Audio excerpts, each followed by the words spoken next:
Mesdames, Messieurs les journalistes, chers invités, c'est un plaisir particulier d'être parmi vous ce matin, après une année 2019 assez compliquée. C'est peu dire que ma présence aujourd'hui à Paris est l'aboutissement incontestable d'une lutte acharnée, déterminée du peuple camerounais dans toutes ses composantes, les Camerounais de l'intérieur comme ceux de la diaspora, mais aussi d'une attention exceptionnelle, sans précédent, je dois le dire, de la communauté internationale, grâce au travail de fourmi des médias internationaux, ceux qui ont une influence sur l'opinion des décideurs. C'est grâce à ce travail, à l'ensemble de ce travail, que je peux me tenir devant vous aujourd'hui et vous parler en homme libre. Mais je ne parle pas pour moi-même, en tout cas pas pour moi seul. Je parle pour des centaines de militants et de sympathisants du mouvement pour la renaissance du Cameroun qui ont été illégalement arrêtés et détenus, certains pendant 9 mois, d'autres encore, puisque au moment où je vous parle, hélas, je dois dire qu'il y a encore 15 de nos camarades qui sont en détention, dont le premier vice-président du mouvement pour la renaissance du Cameroun, Mamadou Yacoubadi Mota. Et si je m'arrête un instant sur Mamadou Yacouba Mota, ce n'est pas seulement parce qu'il est le premier vice-président du MRC. C'est parce que pour ceux qui connaissent un tant soit peu la topographie politique compliquée du Cameroun, c'est un symbole en soi. Il vient de la partie septentrionale de notre pays et, contre vents et marées, il a affirmé son engagement pour que notre pays retrouve plus de liberté et surtout entre dans le train du progrès collectif dans lequel la plupart des nations africaines sont entrées. Je suis là aujourd'hui donc pour rendre témoignage de ceux-là qui n'ont pas la chance, la même chance que moi et les centaines d'autres qui ont été, pour certains, libérés sur la base de l'arrêt des poursuites et pour d'autres, libérés provisoirement puisqu'ils sont poursuivis libres et encourent des peines qui, pour certains, peuvent aller jusqu'à 20 ans, sinon plus. Alors, je voudrais, mesdames, messieurs, vous dire un grand merci d'être le témoin d'un moment particulier de l'histoire de mon pays. C'est un tournant, et un tournant que nous réussirons à négocier ou alors nous irons dans le décor. Et notre option a toujours été au mouvement pour la renaissance du Cameroun de négocier ce tournant de la manière la plus apaisée possible. C'est une option fondamentale que nous avons choisie librement dès la création de notre parti en 2012. Changement dans la paix et par les urnes. Vous pouvez trouver ça sur le site de notre parti, c'est dans notre programme de société depuis 2012. Évidemment, on aurait voulu, parce que ça aurait arrangé beaucoup de gens, que nous choisissions une autre option, celle de la violence. Mais d'abord, rien, absolument rien ni personne ne nous fera dérailler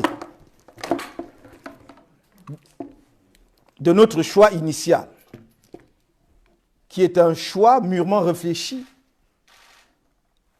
parce que nous sommes de ceux qui sont profondément convaincus que la guerre est la preuve évidente que la politique a échoué.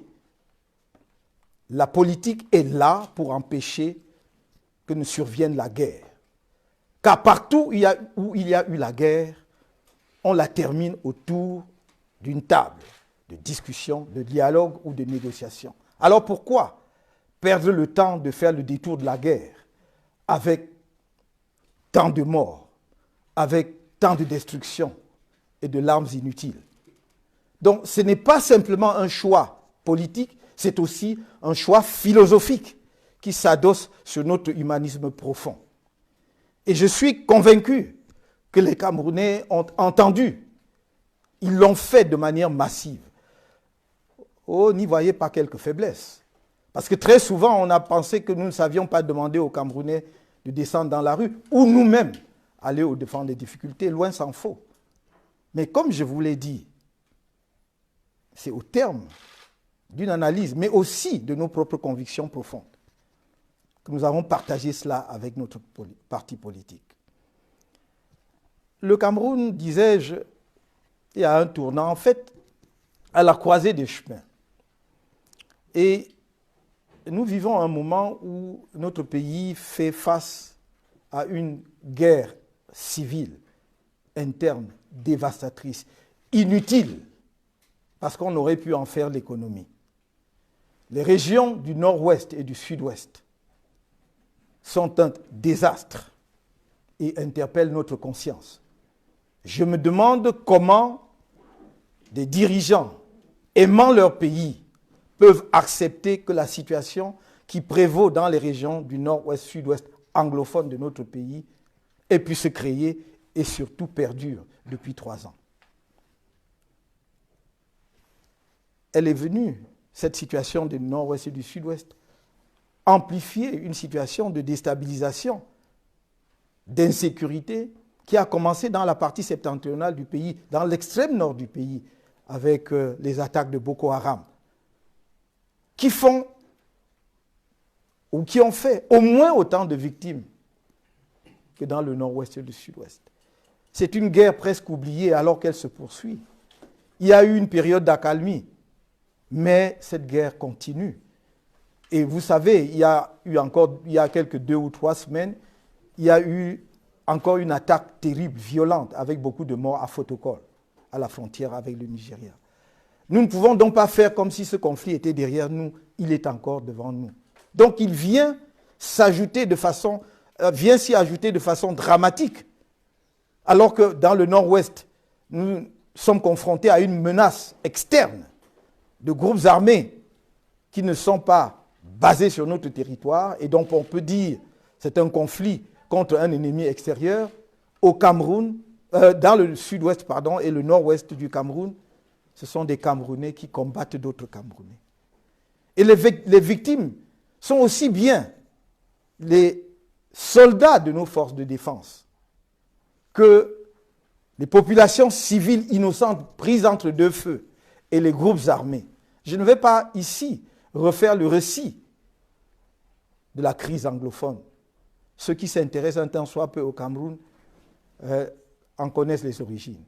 Mais je ne peux pas manquer de dire qu'il est de la responsabilité de tout pouvoir, de tout gouvernement, justement, de répondre aux interpellations dont il fait l'objet, c'est-à-dire d'apporter des réponses aux insatisfactions de ses citoyens.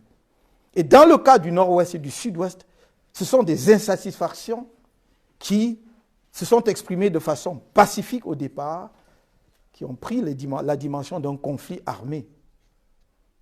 Suivant les sources, ce conflit aurait déjà fait 3 000 morts pour certains, 12 000 morts pour d'autres.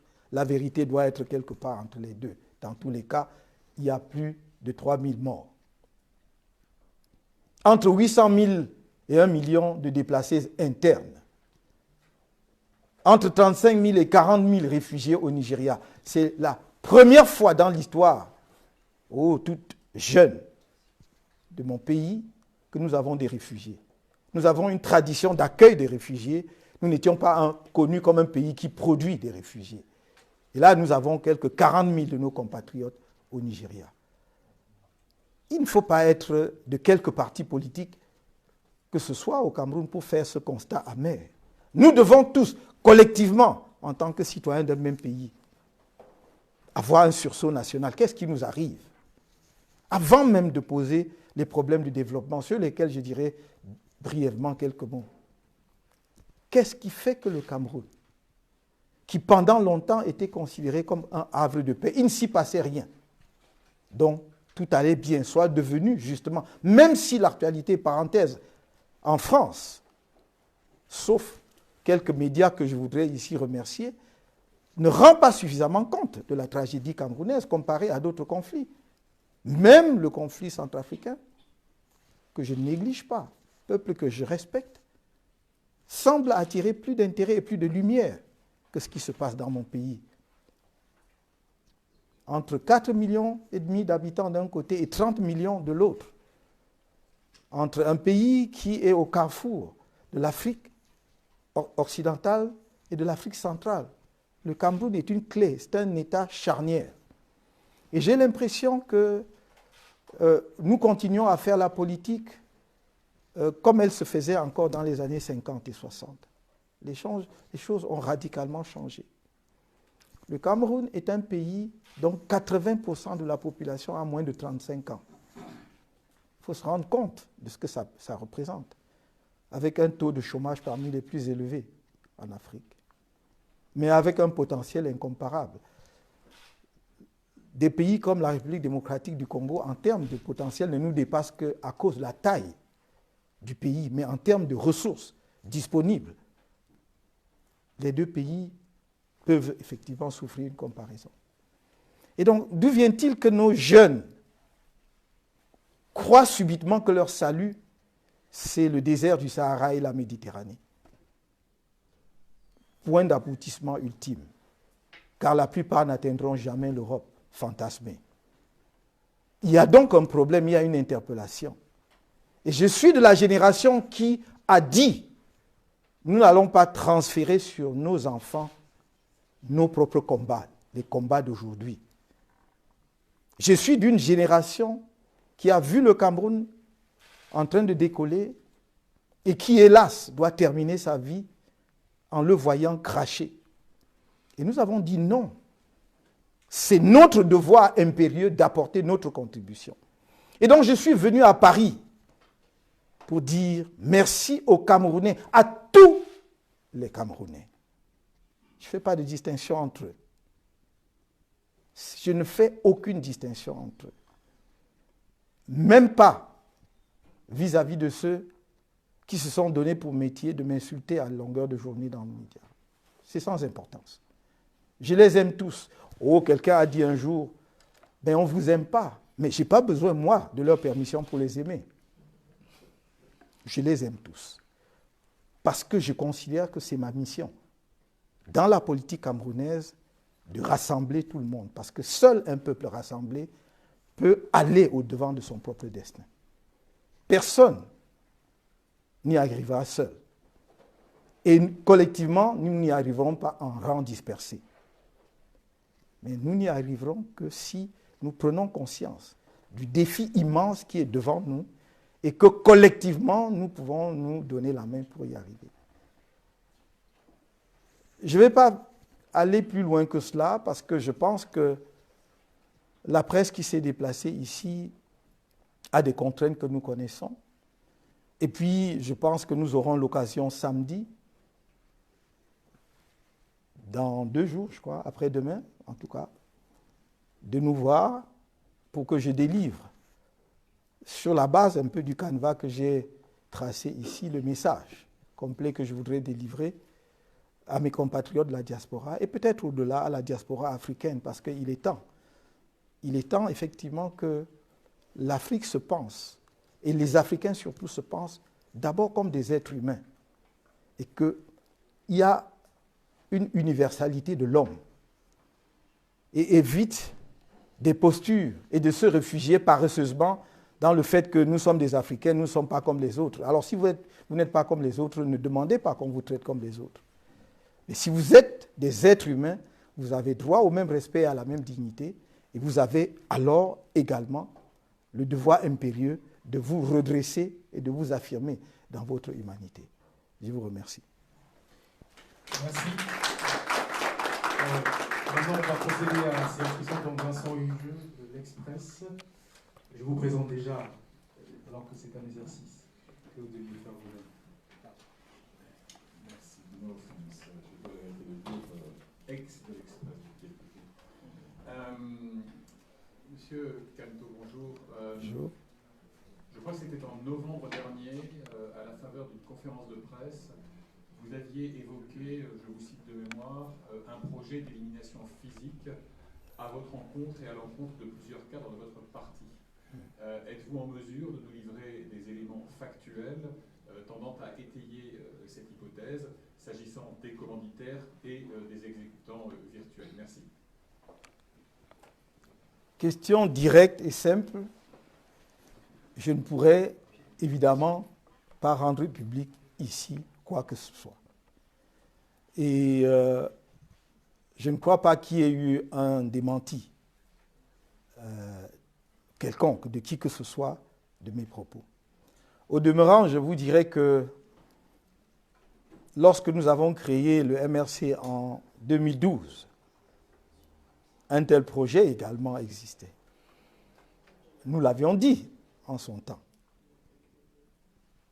En produisant d'ailleurs à ceux qui étaient à l'origine le document qui nous permettait de faire une telle affirmation. Mais vous comprendrez aisément que je ne puisse pas venir ici étaler à la presse des informations qui, si elles n'étaient pas dignes de foi, n'auraient pas pu être prononcées, en tout cas formulées par moi-même. Merci. À notre média, Adam. Bonjour, Florence Maurice RFI. J'aimerais savoir pourquoi vous faites cette tournée pendant la campagne pour les élections législatives et municipales. Je sais bien que votre parti boycott, vous nous aviez dit que vous alliez faire une campagne de boycott actif. Quelle forme va prendre ce boycott? Est-ce que vos hommes peuvent mener campagne pour le boycott sur le terrain au Cameroun? Par ailleurs, j'aimerais savoir si, de votre point de vue, le statut spécial qui a été adopté par les deux chambres pour les zones anglophones est un début de solution à cette crise. Et sinon, qu'est-ce qu'il faudrait faire aujourd'hui selon vous? Je vous remercie. Pourquoi est-ce que je fais cette tournée? Je crois que si la question était arrêtée à ce niveau, j'aurais été, j'allais dire, plus à l'aise pour y répondre. Mais je dis, pourquoi faites-vous cette tournée alors qu'il y a une campagne électorale au Cameroun? Là, il y a un couplage que j'ai du mal à comprendre. D'abord parce que je n'ai aucune obligation d'être au Cameroun pendant qu'il y a une campagne électorale. Même si j'étais candidat, ça ne dépend que de moi. Donc je suis parfaitement libre d'être candidat à une élection et de ne pas participer à la campagne. C'est moi qui cours le risque de l'échec. Donc ça ne devrait pas poser un problème. Mais de surcroît, et vous l'avez dit vous-même, nous avons, en tant que parti politique, le Conseil national, qui est l'instance de décision du mouvement pour la renaissance du Cameroun entre deux conventions. C'est l'instance de décision. C'est réuni le 25 novembre 2019 pour prendre la décision de ne pas participer aux élections couplées législatives et municipales du 9 février 2020.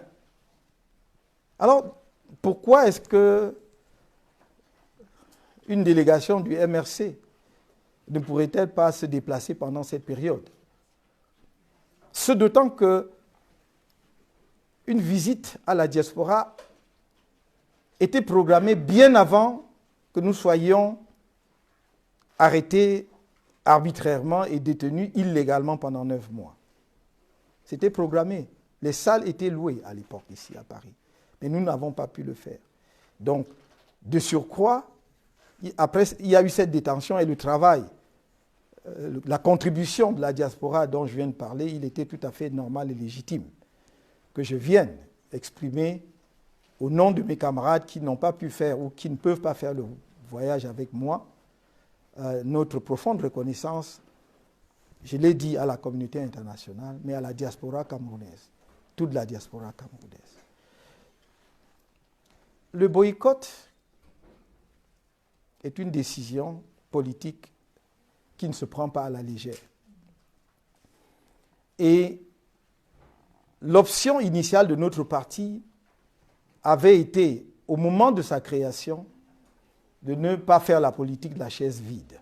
Mais il est des moments où les circonstances vous amènent à revoir une décision que vous aviez adoptée de bonne foi et peut-être sans être confronté à la dure réalité qui est celle de la politique. Nous n'avons pas décidé de boycotter les élections par posture. C'est une décision grave individuellement pour chacun de nos militants. Et ils sont nombreux, ceux qui voulaient être candidats. Mais c'est également une décision grave collectivement pour notre parti parce que, au regard de la législation actuelle au Cameroun, nous courons donc le risque futur de ne même pas avoir de candidat à une élection présidentielle puisque une des conditions, c'est que vous ayez un élu. Mais nous avons pris en âme et conscience cette décision parce que nous ne croyons pas que la politique ne soit que l'univers du mensonge et du jeu. C'est d'abord, avant tout pour nous, un engagement pour changer les choses, pour transformer la société. Et donc nous avons pris cette décision pour deux motifs. Le Conseil national les a examinés et en a débattu longuement. Le premier motif, c'est la poursuite de la guerre dans les régions du nord-ouest et du sud-ouest. Et permettez-moi de saisir l'occasion de votre question pour revenir brièvement sur le fait que depuis la création de notre parti en 2012, cela figure dans notre projet de société. En français et en anglais, nous avions dit qu'il y avait un problème anglophone au Cameroun et qu'il fallait le régler par le dialogue. Je l'ai réitéré le 26 juin 2016 lors d'un meeting à Bamenda, qui est la capitale de la région du nord-ouest dans la zone anglophone, disant il y a un problème anglophone, il faut le régler par le dialogue. Et en octobre, la crise anglophone ou les protestations des anglophones, octobre 2016 a commencé. Le 10 décembre 2016, j'étais à Ngaoundéré pour faire un meeting politique. Lorsque les premières images de Camerounais qui brandissaient l'arbre de la paix sont parvenues sur mon téléphone. Les Camerounais manifestant pacifiquement sur qui on avait tiré. Les premiers morts tombaient alors. J'ai dit que c'est un désastre pour notre pays parce que dès lors que vous versez le sang, vous fertilisez la cause. De génération en génération, les enfants demanderont pourquoi leurs parents sont morts, pourquoi ils sont orphelins. Et l'affaire ne finira jamais. J'ai donc réorienté tout mon meeting sur la crise anglophone. Et nous avons fait des propositions concrètes. Je ne vais pas revenir dessus, ce serait long. On n'a pas été suivi. Avant l'élection présidentielle de 2018, nous avons fait des propositions. Les vidéos existent, les textes existent sur notre site. Lorsque nous étions en détention, madame, nous avons fait des propositions. On a continué à contribuer.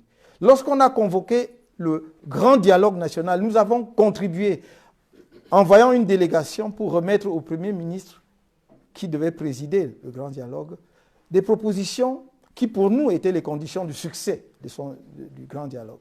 On n'a jamais été suivi. Alors vous me posez la question, est-ce que le statut spécial issu du grand dialogue est un début de solution? Posé comme ça, je dirais oui, tout est un début de solution, puisque c'est un pas par rapport au déni qui existait avant, puisqu'avant le gouvernement disait qu'il n'y avait pas de crise anglophone. Donc le seul fait de reconnaître aujourd'hui qu'il y a une crise anglophone, d'organiser un dialogue à ce sujet et de dire qu'on propose un statut spécial, en soi est un premier pas.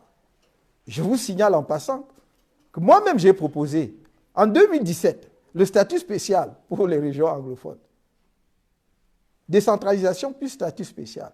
Personne ne m'a écouté. À ce moment-là, on nous prenait pour des illuminés. Il n'y avait pas de crise anglophone. Au moment où on propose le statut spécial, il est trop tard. Parce qu'après, prenons même le chiffre le plus bas, après 3 000 morts, 800 000 déplacés internes, voire 1 million pour certains, 40 000 réfugiés, 3 années de scolarité perdues. Est-ce qu'on s'imagine? C'est une génération perdue. Qu'est-ce que nous allons faire dans 10 ans avec ces enfants? Qu'allons-nous faire dans 20 ans avec ces enfants qui n'ont pas pu aller à l'école? Est-ce qu'on y pense de temps en temps? Une économie des 2 régions par terre, puisque le gouvernement lui-même a déclaré le nord-ouest et le sud-ouest régions fiscalement sinistrées. Cela veut dire qu'il n'y a plus d'activité économique. Ce n'est pas moi qui l'ai déclaré, c'est le gouvernement lui-même.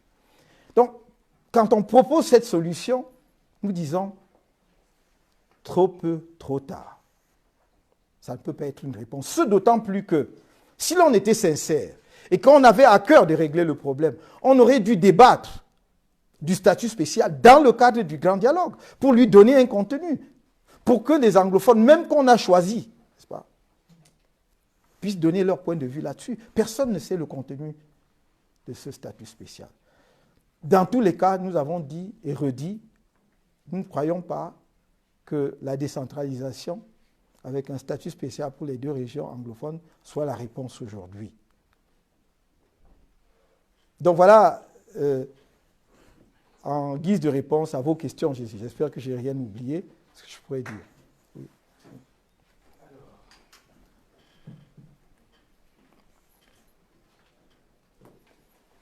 Oui, bonjour, Christine Holzbauer-Gay, Sputnik France. Bonjour, monsieur Couteau. Bonjour, madame. Heureuse de vous revoir. Merci. Juste pour rebondir sur le boycott, donc qu'est-ce qui se passe maintenant? Les élections vont avoir lieu. La MRC s'élimine lui-même d'office. Vous allez reprendre les manifestations, les marches. Au sein de votre propre parti, je pense à M. Kigué, ça a fait grincer beaucoup de dents. Des gens Monsieur sont partis. M. Kigué. Oui. Des gens sont partis. Ça n'avait pas l'air d'être une unanimité la plus totale. Donc ma première question, c'est quelle stratégie vous allez appliquer parce que les élections vont avoir lieu de toute façon et la MRC n'aura pas aucun siège. Et ma deuxième question, c'est, vous dénonciez tout à l'heure le peu de couverture des médias français, parce qu'en fait, il semble y avoir un parti pris des autorités françaises en faveur du président Biya. Est-ce que vous avez senti un frémissement de la position française? Est-ce que vous avez pu rencontrer un certain nombre de responsables? Est-ce que vous pensez pouvoir avoir des soutiens ou la situation est toujours la même? Merci. Je voudrais d'abord dire ceci. Il y a une petite erreur sur le statut politique de certaines personnes. Monsieur Paul-Éric Kigué n'est pas militant du MRC. Il n'a jamais été militant du MRC. Il était un allié du candidat Maurice Kamto à l'élection présidentielle du 7 octobre 2018. Nous avions un accord de parti à parti avec son parti qui s'appelle le MPCN. Le MPCN. Donc on avait un accord que si on était victorieux à la présidentielle, on irait aux législatives et municipales ensemble et qu'on se soutiendrait mutuellement en fonction du niveau d'implantation de chaque parti dans telle ou telle circonscription. Pour faire simple, voilà les termes de notre accord. Donc si c'est là, pour vous, le signe de dissension au sein du MRC, vous voyez bien qu'il n'y a pas de dissension puisqu'il ne s'agit pas d'un militant du MRC. Quelle est la stratégie du MRC? D'abord, si le MRC avait, et forcément tout parti politique qui se respecte et qui est sérieux a une stratégie, il ne viendrait pas l'exposer à la presse. Je pense que la notion de stratégie, dans son essence même, veut qu'on ne rende pas public une stratégie, sinon ça n'en est plus une. Donc voilà. Et donc, voilà. Mais maintenant, vous avez dit, est-ce que vous allez prendre les marches? Il y a un certain nombre de choses. Nous avons l'avantage au MRC d'annoncer et d'afficher ce que nous faisons, généralement. Et dans mon message à mes compatriotes à la fin de l'année 2019, nous avons indiqué très clairement les étapes suivantes. Nous avons dit, nous ferons tous les efforts nécessaires pour que par tous les moyens, nos camarades qui sont encore en détention soient libérés. Mamadou Yacoba Mota et les 14 autres, y compris Serge Branco Nana, dont on nous dit d'ailleurs que sa vie pourrait être en danger puisqu'il est détenu en fou et que son avocat n'a pas pu le rencontrer alors qu'il n'a pas pu se présenter au tribunal, il n'a pas été extrait. Et quand son avocat, Maître Shinju, est allé lui rendre visite en fou, on l'a éconduit. Donc, et il y en a d'autres. Nous sommes en train de nous battre. Sur le plan interne, toutes les procédures judiciaires sont engagées. Et tous nos avocats sont mobilisés pour suivre ces procédures de façon à ce que nous ayons un aboutissement heureux des poursuites qui sont engagées contre eux.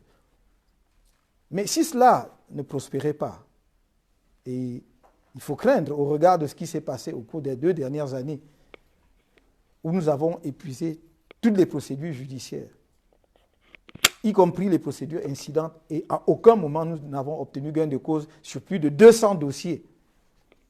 Plus de 200 dossiers. Jamais on n'a obtenu gain de cause. Ne serait-ce que même en termes de libération provisoire ou d'habeas corpus. Alors que nous étions interpellés avec du personnel de maison qui était là juste pour faire leur travail. Il y a une dame qui travaille chez un de nos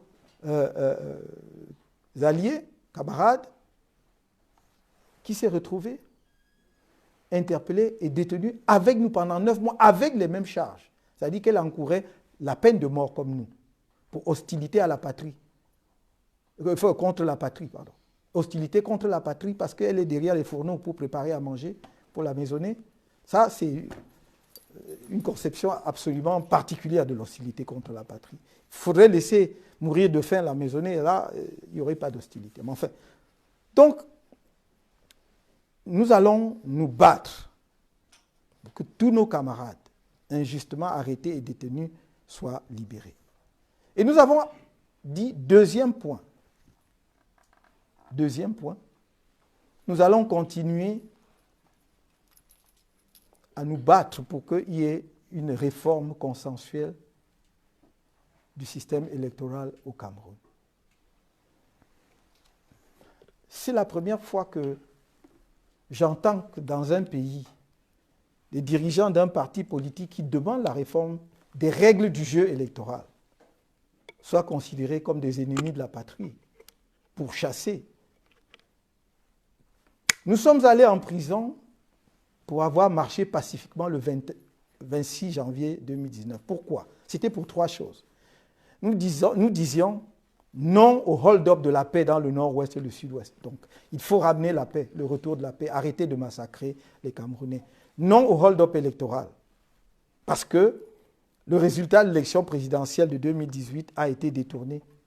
Et troisièmement, non au hold-up des finances publiques, parce que nous avons perdu l'organisation de la CAN 2019 après que l'État eut débloqué, dit-on, 1000 ou 2000 milliards de francs CFA, dont on ne sait pas la destination. Et personne n'a été sanctionné. Il n'y a eu aucune commission d'enquête. Et c'est ce que nous demandions. Ce n'était pas plus que ça. Il n'y avait rien d'autre. Voilà ce pourquoi on nous a jetés en prison. Parce que des Camerounais ont cru, naïvement, que l'on pouvait faire l'alternance par les urnes.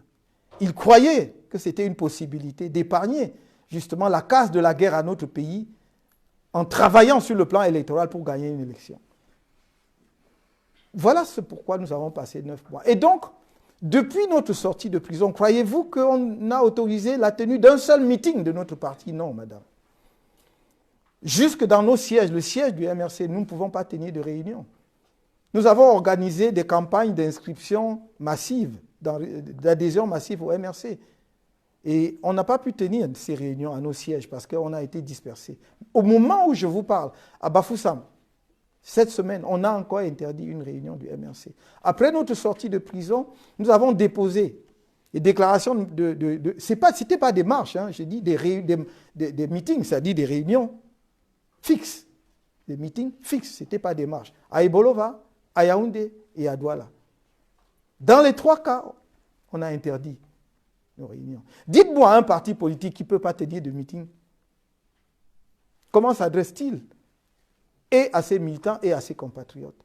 Donc en réalité, tout est fait pour nous pousser dans la radicalité, parce que justement, c'est en réalité la recette du régime, c'est de dire, c'est des destructeurs, c'est la radicalité, ils cassent partout, ce sont des casseurs. Mais très rapidement, on leur a coupé l'herbe sous les pieds. Et tout ce que nous disons en permanence, c'est vous qui violez les lois. Et en réalité, c'est nous qui sommes les gardiens des lois. Ils ont interdit nos réunions. On a saisi la justice. Vous croyez que la justice a examiné nos recours? Non. Dans 2 ou 3 cas, la justice a attendu que la date du meeting passe pour qu'elle dise votre requête est sans objet, puisque la date à laquelle vous vouliez tenir le meeting est déjà passée. Et voilà. Voilà où nous en sommes. Donc, quand vous me dites qu'est-ce qui vient après et que devient, il ne faut pas prendre de façon dramatique le fait que le MRC puisse ne pas aller aux élections futures. Vous croyez vraiment que la vie politique camerounaise va s'arrêter le 9 février? Attendons de voir. Que le MRC va s'arrêter le 9 février? Attendons de voir. La vie politique est essentiellement dynamique. Elle est essentiellement dynamique. Et nous ferons en sorte, pour ceux qui y pensent, nous ferons en sorte que le MRC ne disparaisse jamais de la scène politique camerounaise. Il faudra faire avec nous. Oui, monsieur Dupont. Ah oui, sur la France. Le problème, je ne peux pas faire un lien entre on va dire ça comme ça, le peu d'intérêt de certains médias français à ce qui se passe dans notre pays et la position du gouvernement français. Personne de sérieux ne pourrait faire cela, parce que je pense que les médias en France, en tout cas, ceux qui ne sont pas des médias officiels, des journaux privés et tout ça, sont assez libres pour pouvoir effectivement couvrir les événements.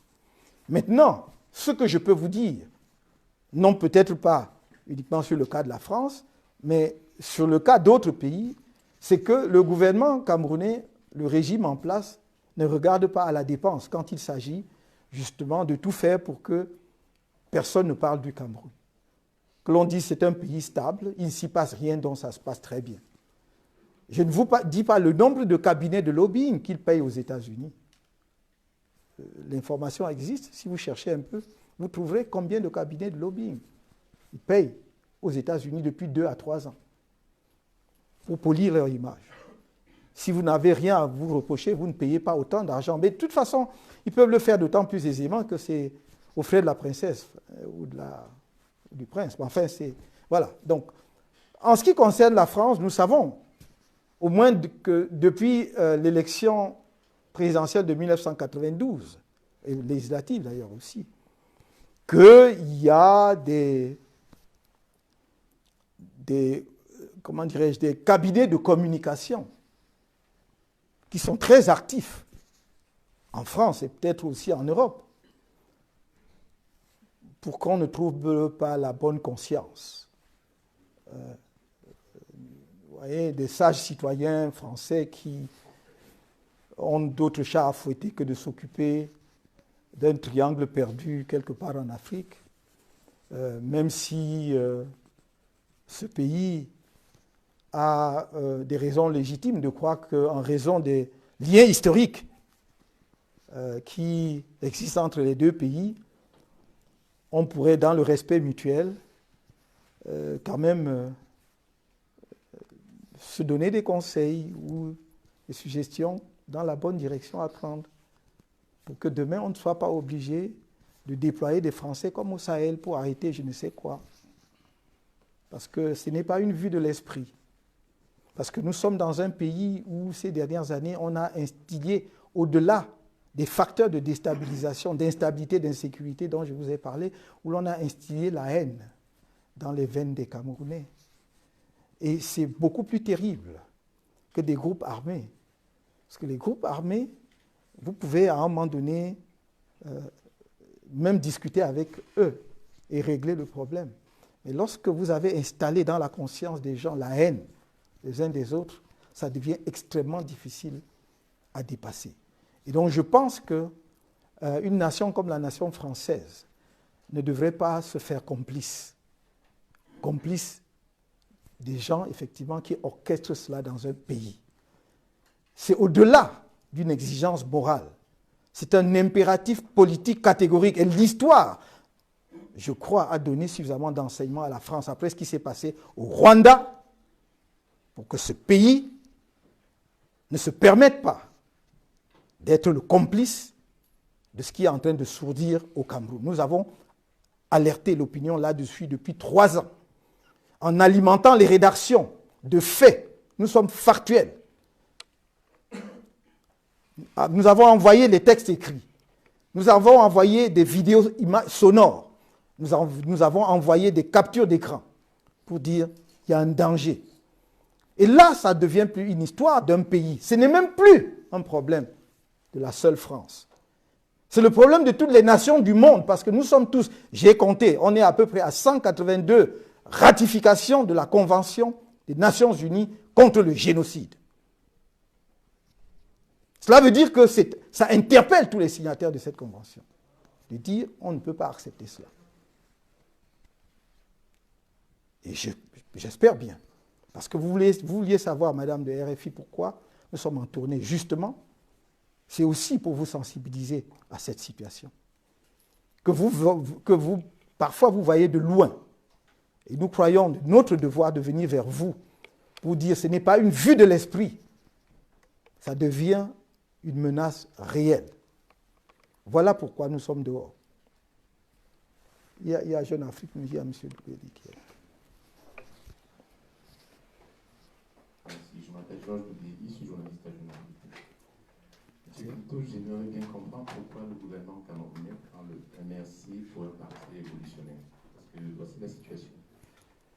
Après le scrutin couplé législatif et municipal qui aura lieu dans quelques jours, scrutin auquel vous ne prenez pas part, vous allez réussir quelque chose, c'est délégitimer les députés et les conseillers municipaux qui seront élus.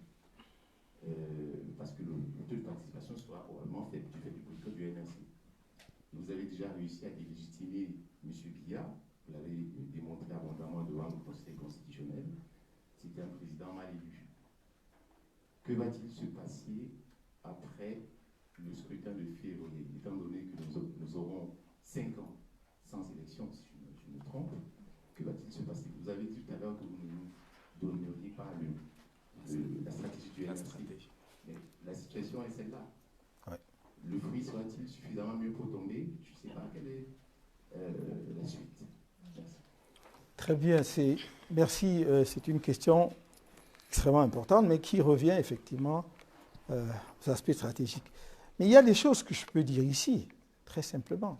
Je vous ai dit, la scène politique n'est jamais figée. C'est un travail de chaque jour. Mais je vais vous dire une chose. Nous gardons la main tendue au gouvernement. Quand j'étais en prison, j'ai écrit. Parce qu'on nous a présenté souvent, enfin parfois d'ailleurs, pas souvent, mais parfois, comme étant dans la radicalité. Mais quelqu'un qui est dans la radicalité ne dit pas après le Conseil constitutionnel, moi je ne marcherai pas sur le sang des Camerounais pour accéder au pouvoir. Le gouvernement n'a pas assez communiqué sur un fait. C'est que juste après l'élection du 7 octobre et après notre sortie du 8 octobre, il y a un groupe armé qui est venu nous voir pour essayer en nous disant, voilà, nous sommes prêts, nos services et tout. Nous avons dénoncé cela au gouvernement. Si vous vous souvenez des réseaux sociaux à l'époque, d'ailleurs certains nous ont attaqués en disant « Oui, mais enfin ça, ce n'est pas des gens sérieux, comment peuvent-ils dénoncer des gens qui voulaient renverser ce gouvernement et tout ?» Ce n'est pas notre démarche. Donc nous aurions pu sauter sur l'occasion. Peut-être d'ailleurs s'agissait-il d'un piège, j'en sais rien, mais en fait toujours, nous avons alerté le gouvernement. Le gouvernement le sait. Et certains de nos camarades qui ont suivi ce dossier ont reçu des félicitations du même gouvernement qui nous traite des gens qui veulent mettre le pays à feu et à sang. Je le dis ici, à Paris, je l'ai dit au Cameroun. Ils sont libres de contester ce que je dis. Voilà, s'ils peuvent, ils peuvent le faire. Donc, c'est extrêmement intéressant de dire, vous avez boycotté les élections, vous serez hors jeu, et donc après cela, qu'est-ce qu'on fait pendant 5 ans? Nous allons travailler pendant 5 ans, même plus si c'est nécessaire, à continuer à éveiller la conscience de nos compatriotes sur une chose fondamentale, sur le fait qu'il n'y aura pas d'autre changement au Cameroun que celui que voudront les Camerounais. Je voudrais qu'on m'entende très bien. Il n'y aura pas de changement au Cameroun et de vrai changement au Cameroun si les Camerounais n'en veulent pas. Cela veut dire que nous voulons travailler la conscience politique de nos compatriotes. Vous pouvez ponctuellement, par un coup d'éclat, arriver au pouvoir. Mais qu'est-ce que vous en faites si vous avez un peuple qui n'a pas une conscience politique élaborée? La construction d'une nation est une œuvre de chaque jour et de longue haleine. Et ça passe par la conscience politique. Si nous en sommes où nous en sommes là aujourd'hui, c'est parce que pendant 7 ans, nous avons travaillé sans relâche. Ça ne tombe pas du ciel. Personne ne nous prenait au sérieux quand on a commencé. Et on a dit, on va parler aux Camerounais. Pourquoi croyez-vous qu'on nous empêche de parler aux Camerounais aujourd'hui? Dites-moi, pourquoi croyez-vous qu'on nous empêche de parler aux Camerounais? Parce qu'ils savent.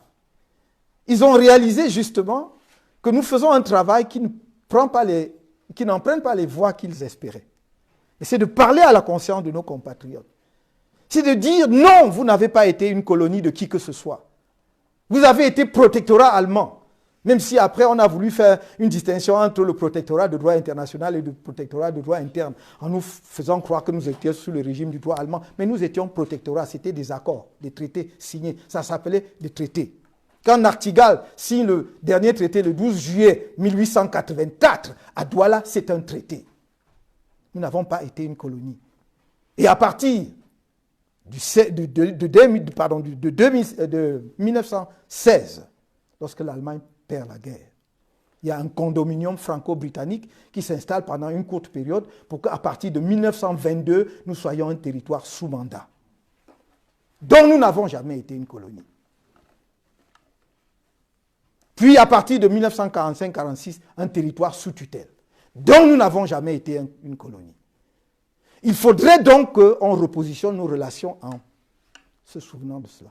Et que les Camerounais eux-mêmes aient la conscience de ce que le nationalisme camerounais n'est pas un artifice. Il est profond dans l'histoire de notre pays. Quand Mangabel envoie des émissaires au sud, Gossodine,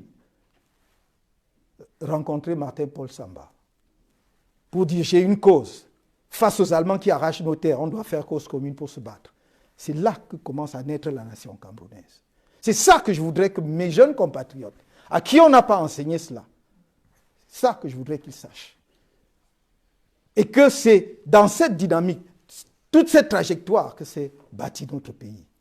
En passant par les nationalistes des années 1948 jusqu'au dernier exécuté le 15 janvier 1971, Ernest Ouandira Bafoussam. C'est ça l'histoire du Cameroun.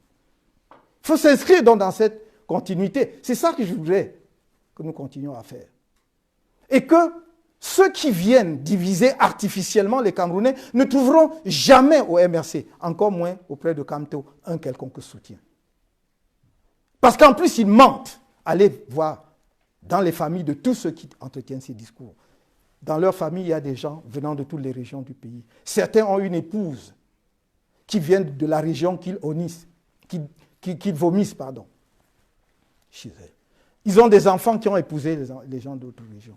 Mais ils entretiennent, juste pour leur maintien au pouvoir, une division artificielle entre les Camerounais. Ça n'a pas de sens. Ils ne trouveront jamais chez moi, auprès de moi, un soutien. Et je l'ai dit pour ceux qui croient que je le dis aujourd'hui. Prenez mon texte de 2011, dans lequel j'explique pourquoi je quitte le gouvernement. C'est sur les réseaux sociaux. Je le dis dedans. Pourquoi est-ce que nous ne lisons pas? Ah oui, on a dit que si on veut cacher quelque chose au noir, il faut le mettre dans les livres. C'est pour cela que nous ne lisons pas. Mais lisez-le, je le dis déjà à cette époque. Donc nous avons un problème. C'est ce travail qu'on va continuer de faire. Et je veux dire, pour répondre complètement à la question de M. Dougali, que nous allons continuer. Vous savez, quand j'ai écrit donc, à M. Disons au Camerounais en disant que je tends la main à M. Biya, pour que l'on fasse quoi? J'ai dit pour que l'on solde. Pour que l'on solde l'élection présidentielle, donc les désaccords ou le contentieux. Quand vous soldez, je n'ai pas fait beaucoup de comptabilité, mais il semble que quand on solde, ça veut dire qu'on clôt, n'est-ce pas, on tourne la page. Donc cela veut dire que nous voulions justement que l'on tourne la page et que nous ne restons pas éternellement figés, bloqués à 2018. Nous voulons que le pays avance. Et je voudrais dire ici, ce que j'ai dit au Cameroun, je voudrais dire ici à Paris, que les choses ne vont pas changer s'il n'y a pas un petit effort de l'autre côté pour comprendre que les Camerounais veulent autre chose. Les choses ne changeront pas si, au moins, et c'est ce que j'ai demandé, au moins on ne fait pas une réforme sérieuse du code, du système électoral. Que voulez-vous? C'est-à-dire qu'on nous demande aujourd'hui de tourner la page. Donc on aura fait une élection présidentielle, on a volé les résultats, on nous aura enfermés 9 mois à plus d'1 an pour certains, et après tout cela, ça aura été simplement une petite parenthèse qu'il faut refermer et se retrouver à la situation où on était en 2017. C'est ça qu'on attend de nous. Il ne s'est rien passé. Il n'y a pas eu de fraude électorale, il n'y a pas eu de détention. Vous ne pouvez pas faire de meeting, vous ne pouvez pas faire de système, c'est juste impossible. Il faut donc que ceux qui m'écoutent et qui peuvent faire parvenir des messages disent que ça ne marchera pas. Que le minimum que l'on puisse faire pour avancer, le minimum, c'est au moins de réformer sérieusement et consensuellement le code électoral. Le système électoral. Je n'ai cessé de le dire. Mais vous ne pouvez pas faire cela sans ramener la paix dans le Nozo. Parce que nous ne serons jamais caution de la partition de fait du Cameroun. Organiser des élections au Cameroun aujourd'hui,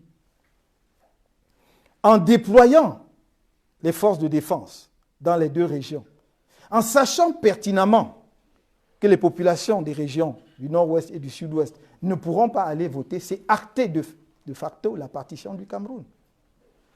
Le gouvernement va vous donner des scores. Des scores, comme on disait quand j'étais étudiant, à la soviétique. Ils vont vous dire que le taux de participation était de 60%, 65%, mais je crois qu'ils n'oseront pas aller jusque-là. Quand même pour la présidentielle, eux-mêmes ont dit que dans le nord-ouest, le taux de participation était de 5%. De 5% pour la présidentielle de 2018. Et quand ils disent 5%, il faut entendre 0,05%. Les conditions n'étaient pas celles d'aujourd'hui. Néanmoins, ils vont aux élections. Donc, le taux de participation sera quasi nul. L'élection du 9 octobre ne résoudra aucun problème. Au contraire, ça va exacerber la crise dans les régions du Nozo. Et nous disons, je termine par là, en tout cas par rapport à cette question, que nous sommes, en ce qui nous concerne, engagés, y compris à apporter notre contribution à la résolution de cette crise. Nous la connaissons. Nous croyons que quelque chose peut être fait. Nous sommes disposés à tout moment à discuter pour que l'on fasse une réforme consensuelle du système électoral camerounais pour que le pays avance. Si notre obsession était de dire que l'on restait à 2018, nous ne serions pas dans les propositions que nous avons faites jusque-là. Avançons. Donnons aux Camerounais, pour une fois dans l'histoire politique de notre pays, l'occasion de choisir librement leurs dirigeants légitimes, de leur demander des comptes quand c'est nécessaire. Et vous verrez notre pays, dans les 10 prochaines années, être dans les pelotons de tête des pays africains. Un autre média.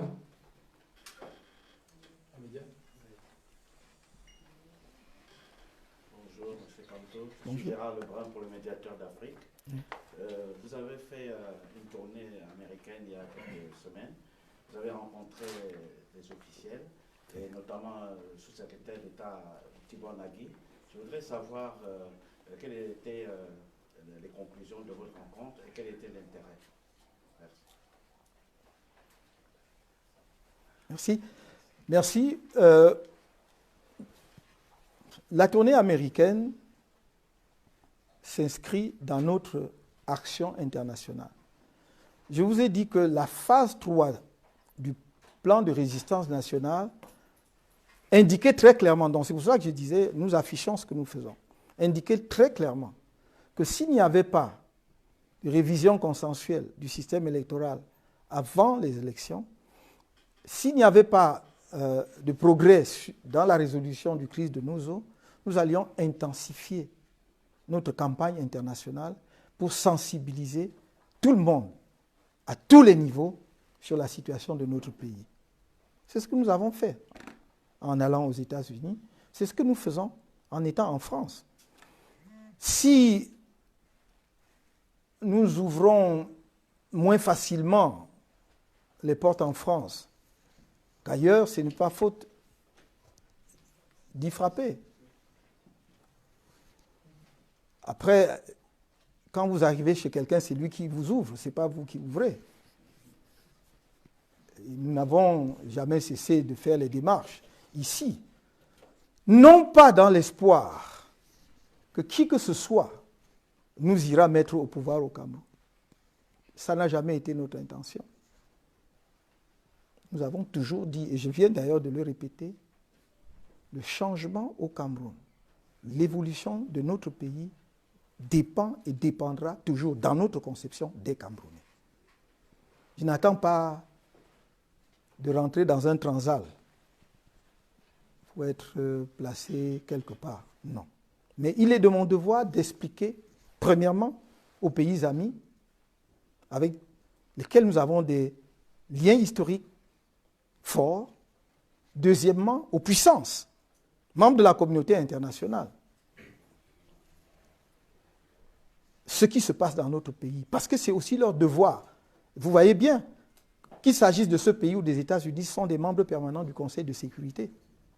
C'est eux aussi qui décident des affaires du monde, notamment en ce qui concerne le maintien de la paix et de la sécurité internationale. Donc c'est notre devoir d'aller vers toutes ces nations-là pour leur expliquer ce qui se passe dans notre pays. Parce que vous savez très bien que vous pouvez présenter un conflit comme étant un conflit purement interne. Et donc ça ne concerne pas la communauté internationale. Mais si l'on voit qu'un conflit interne est de nature à affecter la paix et la sécurité d'une sous-région, d'une région ou d'une sous-région, à ce moment-là, l'ensemble de la communauté internationale a le devoir de s'y intéresser. Et nous croyons que ce que vit le Cameroun depuis ces 3 dernières années ne peut plus être considéré simplement comme un conflit interne. Il faut qu'on nous aide, puisque nous n'y parvenons pas par nous-mêmes, à régler ce problème et à le régler au plus vite. Et donc voilà ce que nous essayons d'expliquer partout où on veut bien nous accueillir pour entendre notre point de vue. Il peut arriver que certains pays aient leur propre schéma de lecture de la réalité du monde. Nous ne pouvons que le constater, le respecter, parfois le déplorer, mais nous n'y pouvons rien. En ce qui concerne notre démarche aux États-Unis, mais c'est valable d'ici également, vous comprendrez aussi que je ne puisse pas aller dans les détails des échanges que j'ai avec les autorités d'un pays. Mais ce que je peux vous dire, c'est que nous présentons la situation de notre pays et nous présentons les solutions que nous proposons pour régler les problèmes. Toujours, nous présentons les solutions que nous préconisons et que le gouvernement de notre pays connaît. C'est-à-dire que ce n'est pas des choses qui sont faites sous le tapis ou sous... Non, ce sont des solutions que nous avons proposées et pour lesquelles semblons ne pas avoir une oreille attentive dans notre pays. Et nous en parlons aussi à nos compatriotes de l'extérieur pour qu'ils comprennent que les forces politiques ne sont pas là simplement pour faire des calculs individuels. Le boycott, évidemment, pouvait être ressenti, et a probablement été ressenti ou mal perçu par certains de nos camarades qui avaient leur propre projet pour devenir députés ou maires. Mais la question est de savoir si nous avons créé le MRC ou si nous bâtissons un parti politique juste pour donner quelques positions à certains de nos camarades ou pour régler les problèmes de notre pays. Et nous avons dit, pour les deux raisons que j'ai indiquées clairement, que nous ne pouvons pas dire, il y a 3000 morts, prenons même le plus bas, 3000 morts, est-ce qu'on se représente 3000 morts quand même dans notre pays? Rien. Des gens qui dorment dans la forêt, des enfants, vous avez vu? Des jeunes soldats que l'on vient de recruter dans notre armée qui sont parfois à peine mariés, qui vont laisser derrière eux des veuves et des orphelins. Des forces de défense et de sécurité, 25 ans, 23 ans, dont on ne parle même plus, on ne montre même plus les images ou les cercueils. Nous voulons que tout cela s'arrête. Et donc, nous allons nous battre. Et pour nous, le geste fort politiquement pour montrer notre désaccord, c'était de dire nous ne pouvons pas aller aux élections dans ces conditions. Si nous étions allés aux élections dans ces conditions, alors nous aurions entériné le système. Nous aurions dit oui, mais enfin, ce n'est pas si grave. La vie politique peut continuer. Nous avions dit le contexte politique et électoral nous est favorable en tant que MRC. Mais nous supplions le gouvernement de reporter les élections de 6 à 12 mois pour que nous réglions les problèmes avant d'aller aux élections. Est-ce que vous croyez qu'on a été entendu? Jamais. Et vous voulez simplement qu'on aille comme ça pour continuer à dire, même la communauté internationale a demandé qu'il n'y ait pas de nouvelles élections au Cameroun sans révision du code électoral. Prenez la résolution à l'unanimité du Parlement de l'Union européenne. Résolution à l'unanimité, ce n'est pas tous les jours, des 27. Qui disent là, je crois que ça doit être au paragraphe 9. Prenez les résolutions du Congrès des États-Unis, du Parlement canadien, résolution de l'Union africaine, plus exactement de la Commission des droits de l'homme et des peuples de l'Union africaine, qui dit la même chose. Et l'Union africaine avait envoyé des observateurs au Cameroun, c'était la seule organisation pour l'élection présidentielle de 2018. Et eux-mêmes ont dit qu'il y a des insuffisances dans le code. Bien mieux, et l'ECAM, qui est mise en place par le gouvernement, dans 2 rapports distincts, a dit il faut faire la réforme du code électoral. Et les camps. Est-ce que le gouvernement a entendu? Pour quel procès nous fait-on? Qu'est-ce qu'on veut nous faire croire? Et tout le monde nous dit toujours, oui, mais vous avez tort de boycotter, au point où un parlementaire français, en visite au Cameroun, s'est permis de faire une ingérence aussi grave dans les affaires internes de notre pays, en disant, voilà, ce parti politique-là aurait intérêt à aller aux élections, on a toujours tort de ne pas y aller. Il faut qu'on soit sérieux un seul instant. Sauf si on considère que les Africains ne sont pas des êtres humains comme les autres. On ne peut pas dire, je ne crois pas que dans ce pays, si les républicains disent qu'ils ne vont pas aux élections, on va quand même aller aux élections. Il y a les élections municipales qui arrivent ici en France. Si le parti dit, les républicains disent, on ne va pas aux élections. Et vous savez comment ils ont baissé, n'est-ce pas, en termes électoraux. Mais ça reste la principale force d'opposition. S'ils disent, nous, on ne va pas aux élections, je ne crois pas que dans ce pays, on ira aux élections. On doit quand même faire une pause pour dire, oui, mais il se passe quelque chose. De quoi s'agit-il? Et vous croyez qu'on va continuer comme cela? Vous croyez que le Cameroun appartient à quelqu'un en particulier? Ah non, moi pas. Et je joue mon rôle, j'entends le jouer pleinement.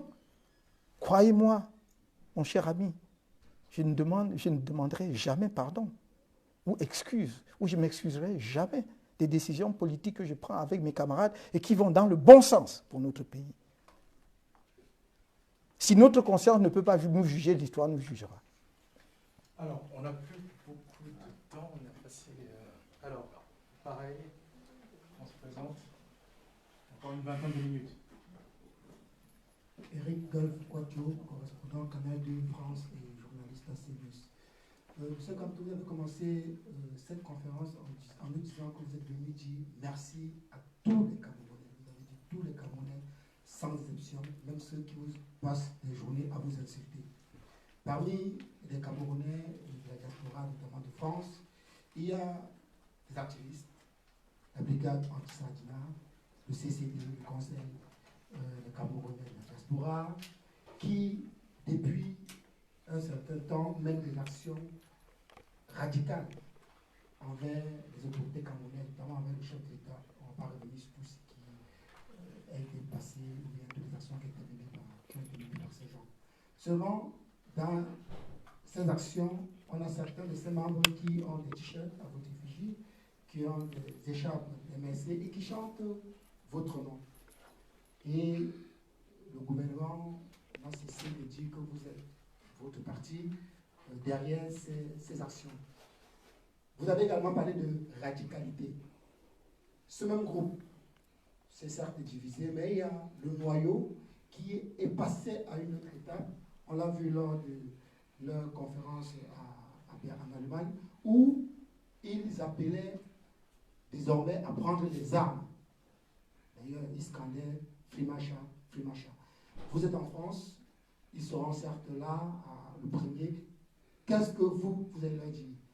Est-ce que, M. Kamto, aujourd'hui, vous pouvez vous prononcer concrètement? On sait que les membres de votre parti se sont précédemment prononcés en dénonçant ces actions, ces actes et en indiquant que vous n'êtes pas derrière. Est-ce que vous aurez l'occasion d'aborder ce sujet avec ces Camerounais qui viendront vous écouter le premier? Merci. Merci à Canal 2. Je crois que si vous êtes représentant de Canal 2 ici, Canal 2 est basé au Cameroun. Et je n'ai jamais entendu Canal 2 poser la question à ceux qui sont à l'origine des violences multiformes. Jamais. Je n'ai jamais entendu Canal 2 dire et condamner pourquoi on a fait naître la crise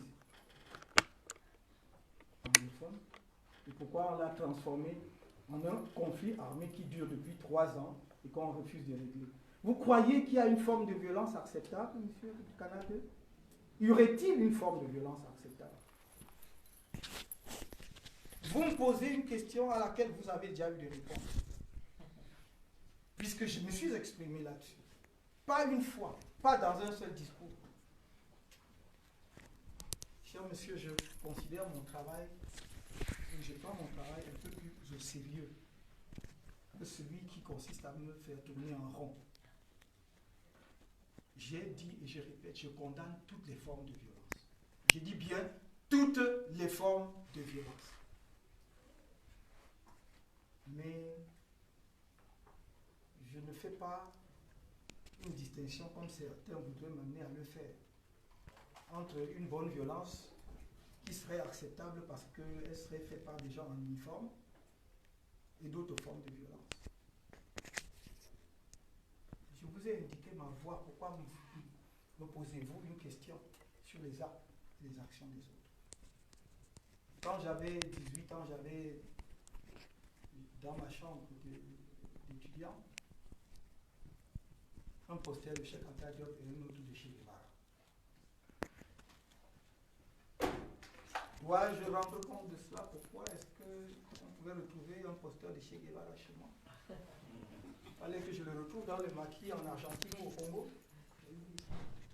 Croyez-vous que je serais sérieux si je demandais à certains Camerounais de ne plus porter mes effigies ou oh, portez-les, Camerounais. Portez-les autant que vous voudrez. Les t-shirts. On ne va pas nous prendre à ce jeu-là. On a commencé à dire que, vous savez, pendant 2 ans, on a cherché à établir un lien entre moi et certains de ces groupes. Et vous savez qu'on n'a pas pu. Et vous savez qu'on a utilisé tous les moyens.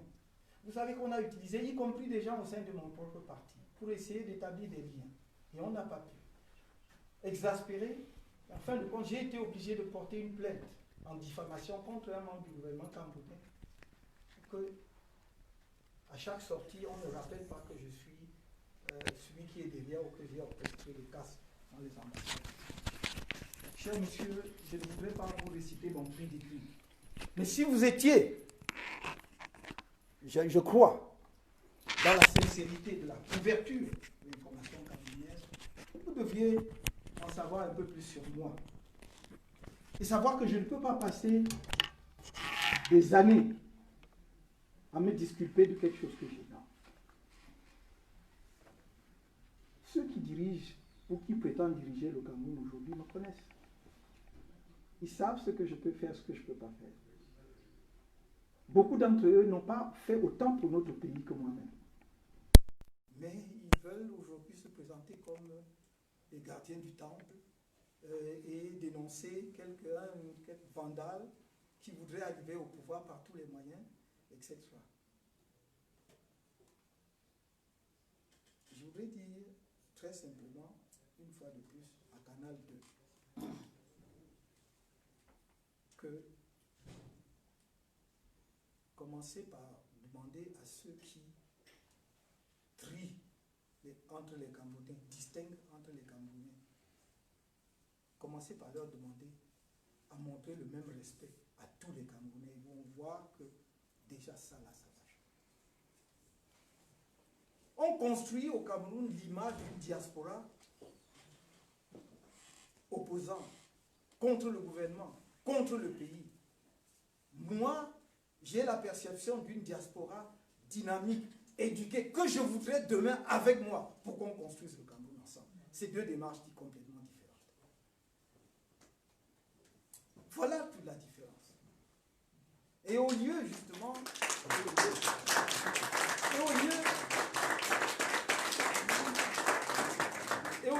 de vouloir criminaliser les gens, culpabiliser les gens, regardez-les comme vos compatriotes qui aiment leur pays au moins autant que vous, sinon plus souvent, qui n'ont pas seulement la chance de contribuer, qu'on n'a pas mis en capacité de contribuer, et qui est une vraie chance pour notre pays, parce que très peu de pays de notre continent ont une diaspora de cette qualité. Pourquoi nous ne pouvons pas le reconnaître? Et vous me demandez, vous me prononcez des noms étranges, dont des sigles que je ne comprends même pas, je ne sais pas à quoi ça renvoie. Vous me demandez, je suis là pour tous les Camerounais, chers messieurs. Pour tous les Camerounais. Et je vous ai dit, je conçois ma mission sur la scène politique camerounaise en 3 points. La première, c'est l'éveil des consciences sur qui nous sommes. Qui nous sommes. Il y a 30 ans, 40 ans, nous fabriquons les motos au Cameroun. Je crois que les Chinois ne savaient même pas encore fabriquer les motos. Ils faisaient que les bicyclettes.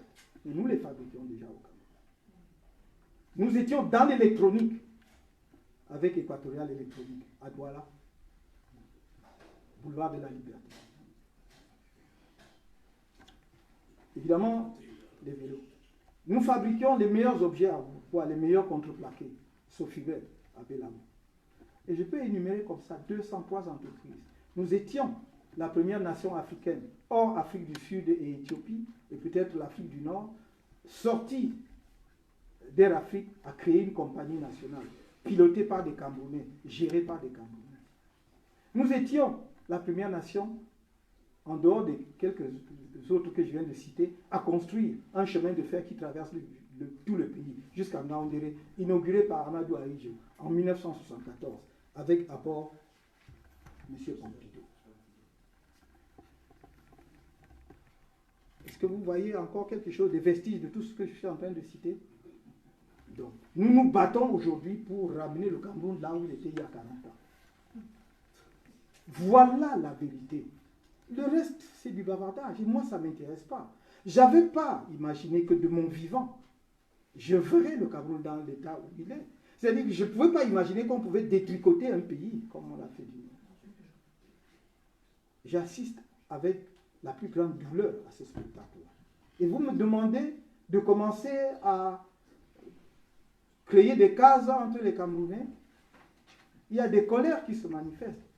Vous me dites que vous voulez, est-ce que je peux m'exprimer? Enfin, j'entends, je crois entendre certaines personnes du Cameroun que je ne citerai pas me donner des injonctions en ce sens, alors que vous m'avez suivi sur une chaîne concurrente. Dire que si on m'avait demandé mon conseil dans telle action, je n'aurais pas recommandé que l'on utilise la violence, parce que moi je crois que ça n'ajoutait rien à l'affaire. Mais vous ne pouvez pas empêcher aux gens d'exprimer leur colère, surtout quand de l'autre côté, il y a des violences aussi graves. Donc, condamnons toutes les violences, et moi je condamne toutes les formes de violence.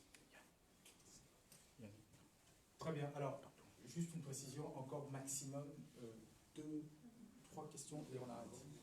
Et que les médias. Donc, alors, il y a que les médias. 2, 3 questions et on arrête.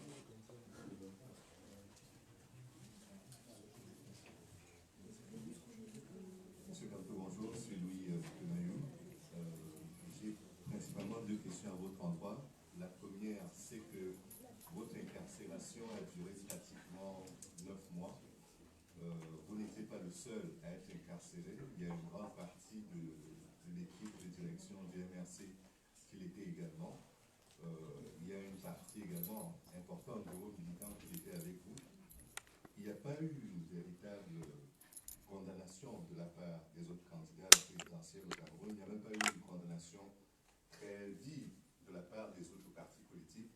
Est-ce que vous ne craignez pas que ce précédent puisse se répéter à l'avenir, vu qu'il n'y a rien eu pour empêcher que cela se produise? La deuxième chose, c'est aujourd'hui, vous avez fait le choix de boycotter ces élections. Votre parti n'a pas remporté la présidentielle. Il y a bien sûr un contentieux post-électoral qui est en cours, mais officiellement, il n'a pas remporté la présidentielle. Il ne prend pas part aux législatives, il ne prendra pas part aux municipales. Il ne pourra donc pas être au régional non plus. Comment est-ce que vous allez contribuer à l'animation de la vie politique pendant les prochaines années si vous n'avez aucune instance de pouvoir dans laquelle vous pouvez intervenir? Merci. Bien, merci.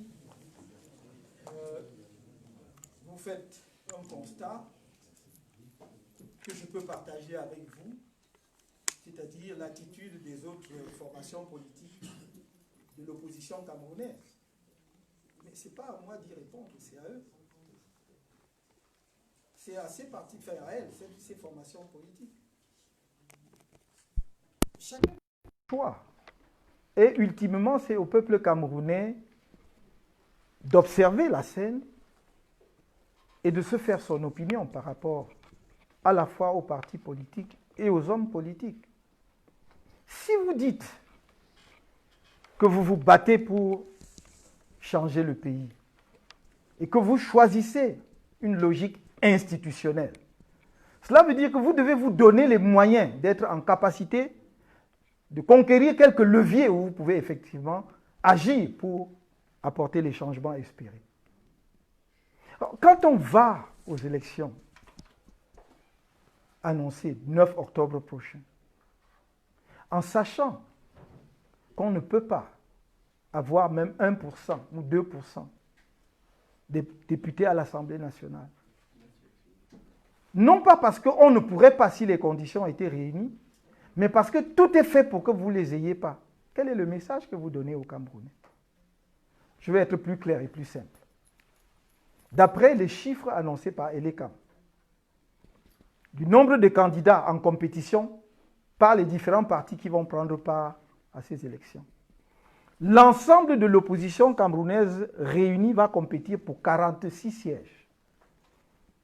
L'Assemblée nationale camerounaise compte 180 sièges. Donc, ils sont toute l'opposition en compétition. Cela ne veut même pas dire qu'ils ont déjà gagné les 46 sièges. Mais à supposer même que le pouvoir leur laisse les 46 sièges, le RDPC aura 136 sièges. Il n'a même pas besoin d'aller aux élections, de battre campagne, voulais-je dire. Quel est le message que l'ensemble de ces partis politiques, dont nombreux se sont plaints de ce qu'ils n'avaient pas eu la possibilité de composer leur liste, de pouvoir former, comment dirais-je, toutes les listes qu'ils pouvaient composer, voire des coalitions. Quel est le message qu'ils donnent aux Camerounais en allant néanmoins à ces élections?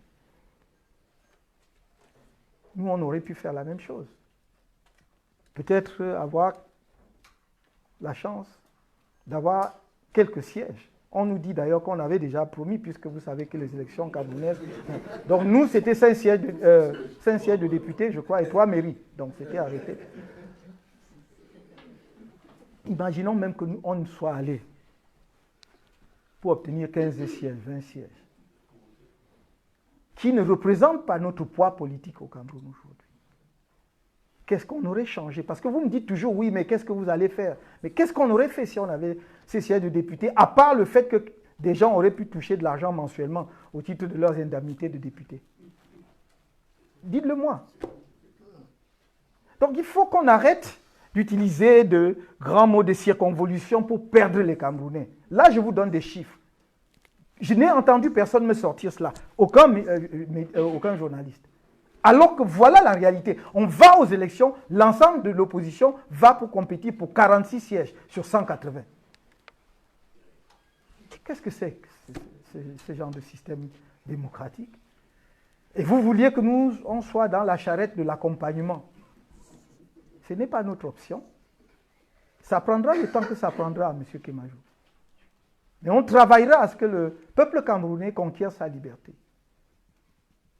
C'est notre option fondamentale. Ça prend du temps. Nous avons pris le chemin le plus long. Les raccourcis, c'est précisément la violence. J'aurais pu, à plusieurs reprises, appeler mes compatriotes. Mais nous avons choisi le chemin le plus long, le plus difficile.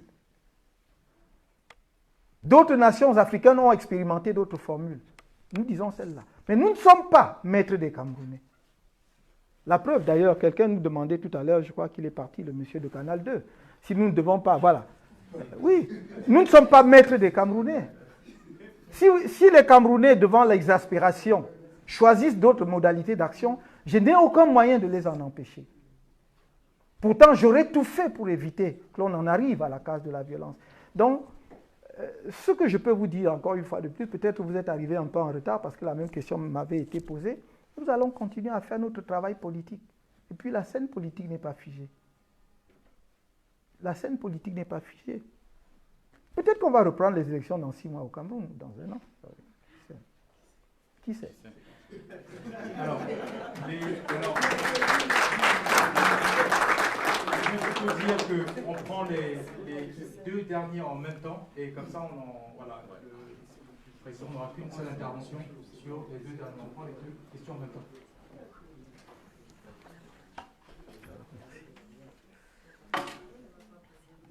Bonjour et merci pour votre présence. Je suis Jean-Célestin Yangui, je suis correspondant à Europe du journal Le Messager. Oui. C'est un journal qui vous tient particulièrement à cœur parce que vous avez fait beaucoup pour ce journal, notamment en inaugurant la rubrique Forum, Absolument. Qui est restée légendaire jusqu'aujourd'hui. Ma question porte sur la jeunesse. On en a parlé un peu au début de cet entretien. Le 11 février, le Cameroun, là encore, aura été probablement le premier pays en Afrique à célébrer la fête de la jeunesse. Ça va être la 54e édition. Donc depuis 1966, la célèbre. Et cette jeunesse, il y a 12 ans, a subi des violences terribles. Moi, j'étais au Cameroun à l'époque, je travaillais au Messager à Douala, j'étais chef de service société. Le 25, 26, 27 février 2008, la jeunesse qui manifestait contre le projet de révision constitutionnelle, aussi contre les émeutes de la faim,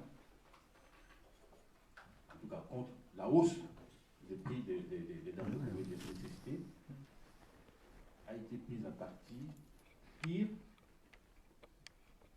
massacrée, puisque le gouvernement à l'époque, par la voie du ministre de la Communication, a reconnu que les forces de l'ordre avaient tué 20 jeunes. Moi, j'avais sorti un livre qui m'avait permis d'enquêter, j'avais trouvé qu'il y avait plus de 200 jeunes qui ont été tués. Le livre s'appelle Cameroun invoquant en sommeil. Vous avez dit, aucun changement ne pourra se faire sans la volonté des Camerounais. Je suis d'accord avec vous. Sauf que quand ces Camerounais sortent dans la rue, ils sont jeunes en plus, des lycéens et universitaires, qui manifestent contre un projet de modification de la Constitution et qu'on tire dessus. Qu'est-ce qu'ils peuvent faire d'autre? Ça, c'est la première question. Deuxième question. Vous avez dit, on ne peut pas croiser les bras et regarder qu'il ne reste à la jeunesse que ce soit le désert, soit la Méditerranée.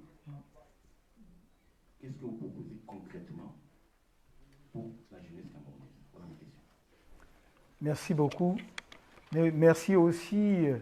Yang, pour le bref rappel historique que vous avez fait par rapport au messager, que beaucoup de gens ne savent pas. Je vous fais gré d'avoir rappelé cela parce que je me disais peut-être, Yahweh étant parti, beaucoup de gens ne savent pas ce qu'on a pu faire à certaines époques.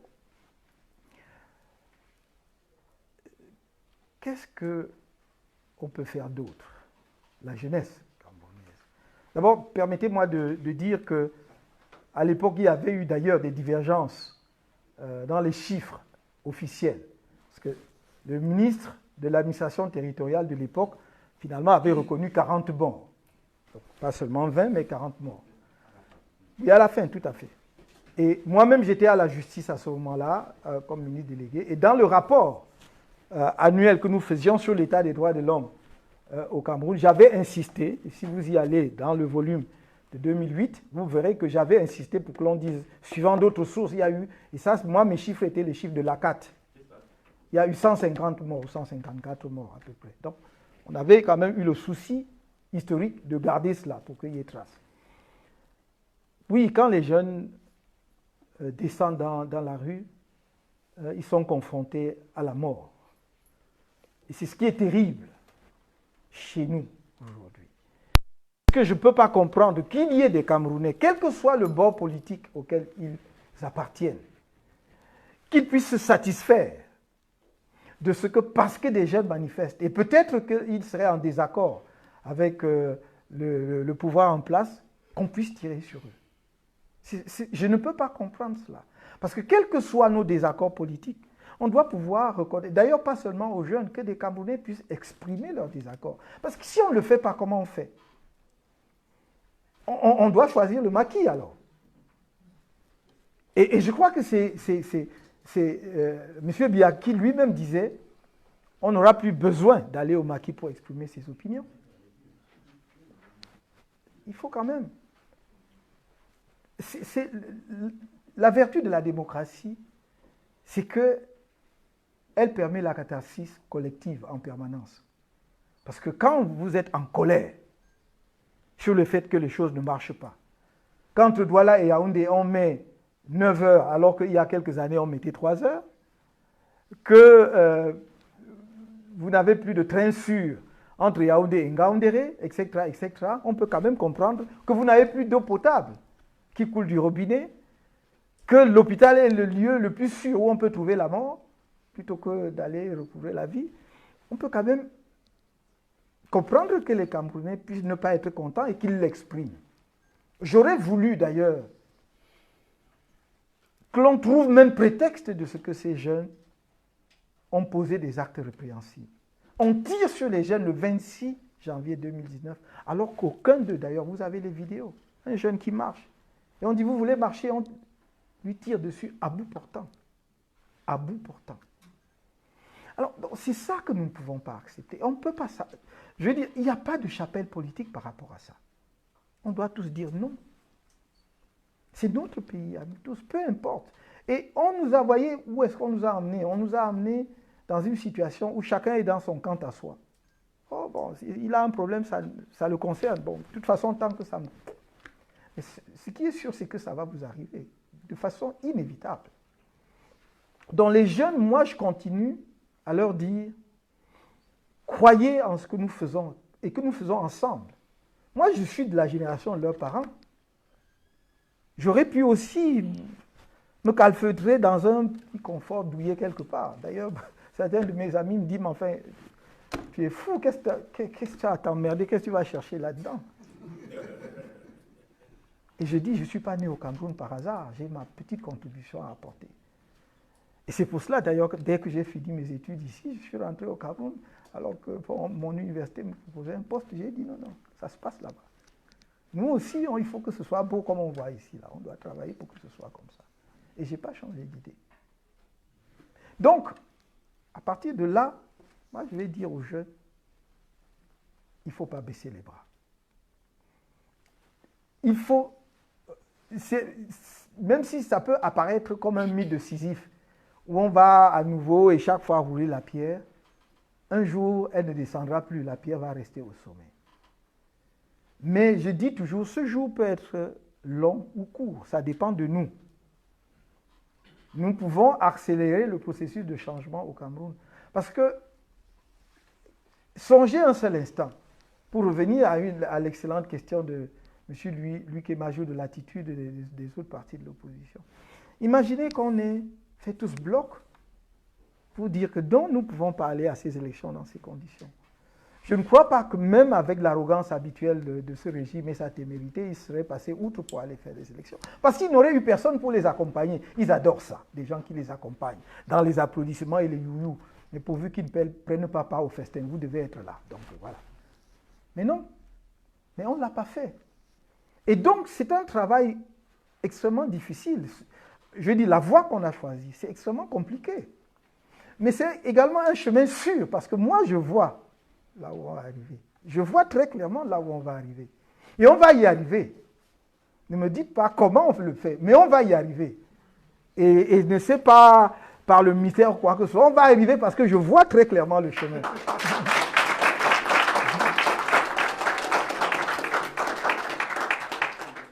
Alors, dernière question, médias en ligne, et on a terminé. Bonjour Président. Landry Tchatchouan du web média en ligne Le 4e Pouvoir. Je suis tout de même le correspondant du Média True Africa basé aux États-Unis.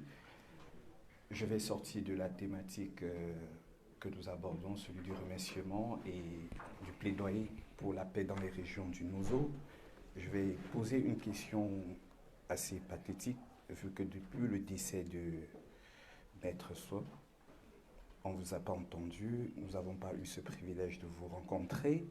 Nous voudrions tout simplement savoir quel est votre état d'âme depuis la disparition de votre confrère, celui-là même qui a mené tout ce collectif d'avocats en vue de votre libération.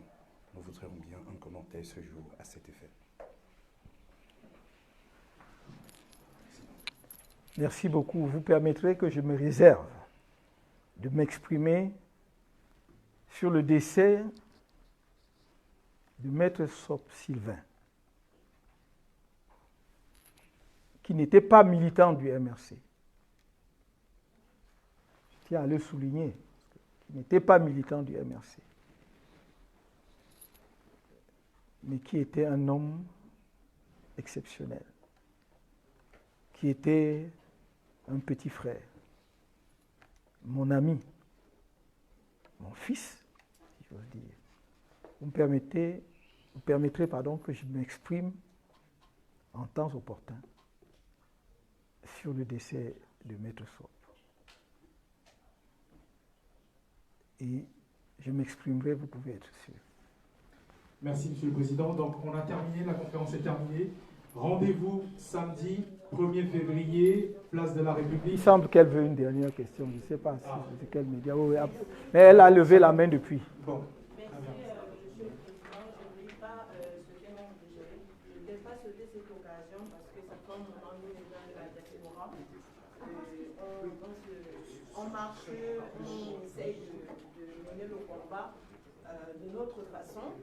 Et il s'avère qu'aujourd'hui, nous sommes condamnés à rester en France parce que peu que nous avons marché et que nous avons exprimé notre ras-le-bol, ils courent sur les réseaux sociaux, nous ne pouvons même plus mettre pied dans notre propre pays. Est-ce qu'il y a des démarches à faire pour sortir de cette situation? Comment est-ce que nous, les gens de la diaspora, je parle pour les activistes aussi, les chroniqueurs qui ont perdu même leurs parents, qui ne peuvent plus se rendre au pays, comment est-ce qu'on peut faire pour remédier à cette situation? Donc c'est une question qui me tient vraiment à cœur et que je tenais à poser. C'est pourquoi je suis venue à cette conférence, que je ne suis même pas invitée.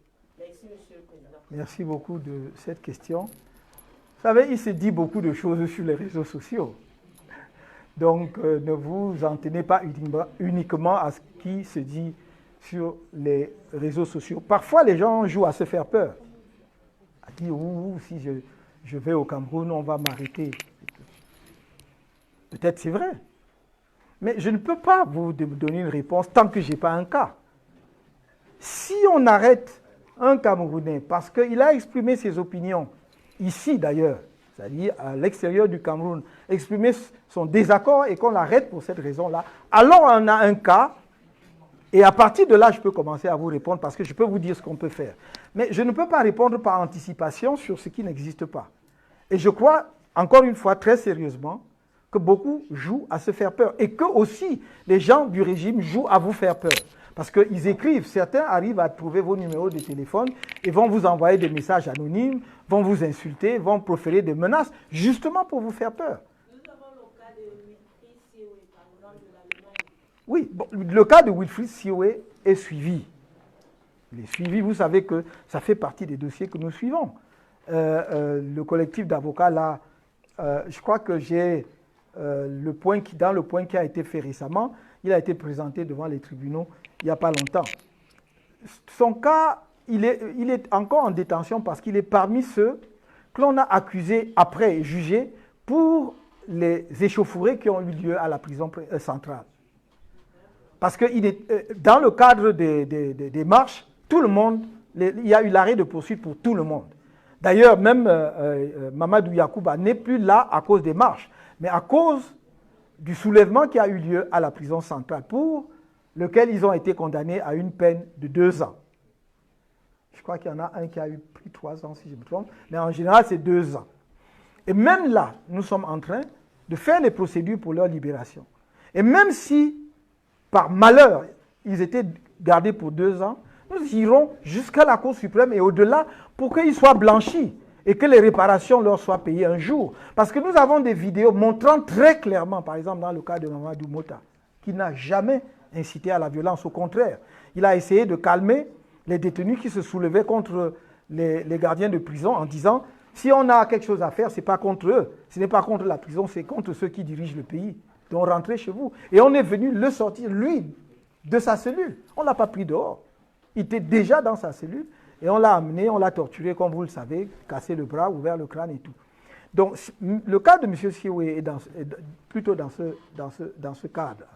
D'ailleurs, les 14 qui sont encore en détention, c'est justement ceux qui avaient été condamnés. À la suite, vous avez suivi le mouvement à la prison centrale, où c'était d'ailleurs pas des militants ou sympathisants du MRC, je tiens à le souligner, c'était des détenus de la crise anglophone, qui se plaignaient de ce que depuis 3 ans, on les extrayait, on les amenait au tribunal, on les ramenait parce que l'affaire était renvoyée. Ils ont dit, si vous ne voulez pas nous juger, laissez-nous rentrer chez nous. Voilà comment cette émeute a commencé. Et donc, nous sommes là pour nous tenir à leur côté et pour montrer devant la justice camerounaise et, si besoin est, devant la communauté internationale et toutes les instances qui sont compétentes pour examiner de tels recours, que ce sont des innocents qui ont été illégalement condamnés.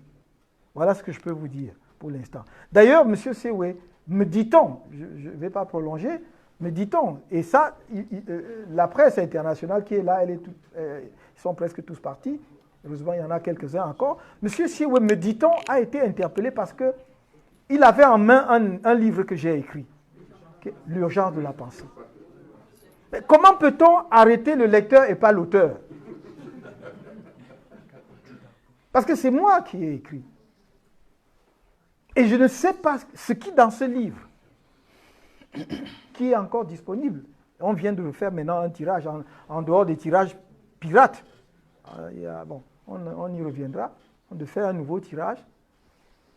Relisez-le s'il y a une seule ligne. Je ne parle même pas d'individus, il n'y a aucun nom dedans. Moi, je parle du fonctionnement du système politique, de la démocratie, de l'absurdité, de la stupidité, du tribalisme. C'est tout ce dont je parle dedans. Et on l'a arrêté, lui, parce qu'il est lecteur, et on laisse l'auteur. Donc, il y a là quelque chose avec notre pays. Et il y a un cas qu'on ne peut pas oublier, qui est celui de Paul Tchouta. Bon, mais qui, lui, n'a pas été arrêté dans le cadre des marches, qui est dans le cadre d'un contentieux qui l'oppose à une écrivaine. Et je demande jusqu'aujourd'hui, ça c'est la première fois que je vois, si la qualification juridique est bonne, c'était au mieux de la diffamation. Même si c'est de l'outrage. Mais c'est la première fois que je vois quelqu'un placé en détention, donc dans une situation privative de liberté, pour un motif de diffamation. Et pire, la procédure n'a pas encore commencé. Monsieur Tchouta est là, ballotté. Si tout ce qu'on dit sur les réseaux sociaux est exact, il y a lieu aussi de s'inquiéter de son cas, puisque j'apprends qu'il aurait été victime d'une intoxication alimentaire. Je préfère utiliser ce terme, je ne sais pas ce que... Et donc, c'est tout cela notre pays. Et je voudrais ici, à nouveau, chers amis, interpeller les Camerounais de toutes les chapelles politiques. Est-ce que nous pouvons nous satisfaire de cela? Est-ce que nous pouvons... Ce n'est quand même pas possible. Le Cameroun, je crois qu'il faut qu'on s'accorde au moins sur une chose. Après, on ira faire la bagarre politique. Qu'il faut que l'on respecte les droits fondamentaux de la personne humaine. Les droits et la liberté d'expression, de manifestation. Il faut que l'on mette un terme très rapidement à la guerre, au désastre, à la tragédie qui se noue dans le nord-ouest et le sud-ouest. Et enfin, donnons une chance à la jeunesse camerounaise en lui donnant la possibilité de choisir ses dirigeants légitimes pour le mettre sur le chemin de la modernité, dans un monde où la compétition est féroce et où leurs concurrents ne sont pas leurs voisins de telle ou telle ethnie, ni même de tel pays voisin, mais leurs concurrents sont en Chine, en Europe, aux États-Unis ou ailleurs. Ce sont des citoyens d'un monde globalisé. C'est cette chance-là que je voudrais que nous donnions collectivement à notre jeunesse. Et peu m'importe celui qui portera le projet si c'est le choix des Camerounais. Je vous remercie. Merci. Oh, sorry. Désolé.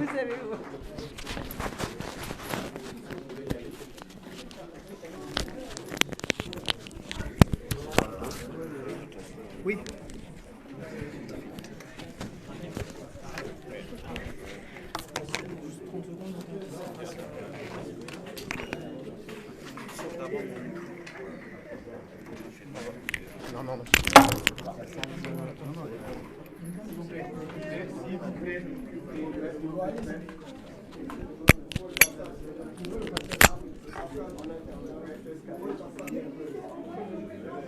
Attention au micro là.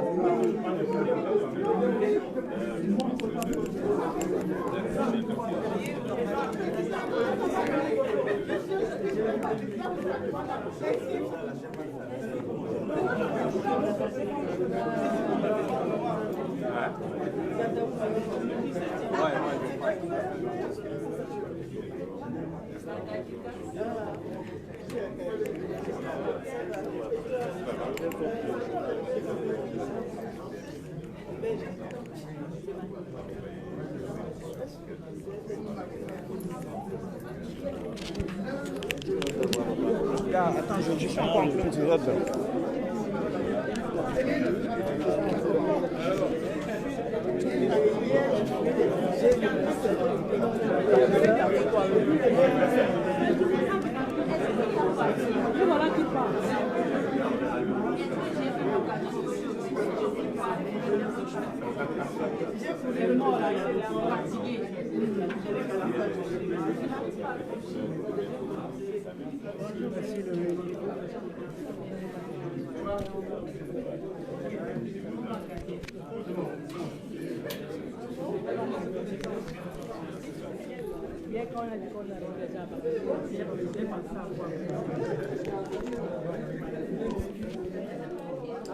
Allez, mesdames et messieurs, bonjour à tous et à toutes. Merci pour votre fidélité à votre web média, le Mediator Africa, le 4e pouvoir. Nous avons l'insigne honneur, comme je le disais tantôt, d'être ce jour. Regarde-moi un peu. Regarde un peu si je suis dans le champ. Si. Ouais.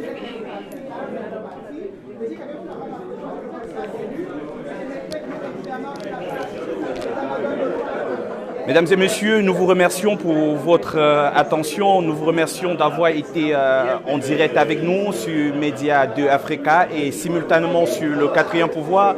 Nous avons tenu absolument à couvrir cette conférence de presse donnée par le président du MRC, Mouvement pour la Renaissance du Cameroun, qui est en tournée européenne et nord-américaine, tournée au cours de laquelle il tient absolument à remercier les Camerounais pour la mobilisation, j'allais dire la diaspora camerounaise, pour la mobilisation qu'elle a faite pendant ce moment où il était en détention provisoire, ainsi que ses autres camarades du parti, le MRC. Mesdames et messieurs, cette conférence aussi se tient en prélude de ces grands meetings qui aura lieu donc samedi 1er février à la place de la République. Ce sera à Paris, selon le calendrier ou le planning que nous a donné les membres de ce parti politique. Nous avons bien évidemment vu autour de Maurice Kamto tous ses alliés et ces stratèges, nous apercevons en face de nous Maître Emmanuel Msi, nous avons vu le professeur Alain Foguet et la personne que nous n'avons peut-être pas vue, qui est certainement là, c'est bien le président du mouvement AGI. Mesdames et messieurs, les journalistes ont répondu aisément. Ils étaient très nombreux à cette conférence de presse.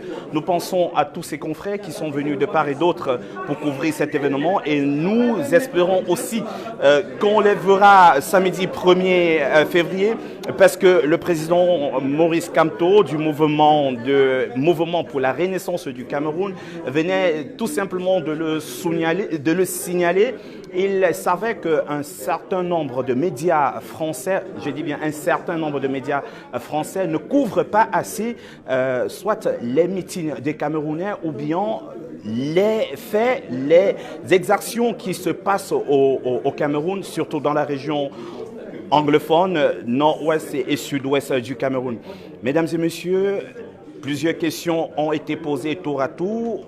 Certainement, vous avez suivi toutes ces questions. La question de savoir que court le MRC en ce moment où elle n'a pas pris part au double scrutin du 9 février, législative et municipale.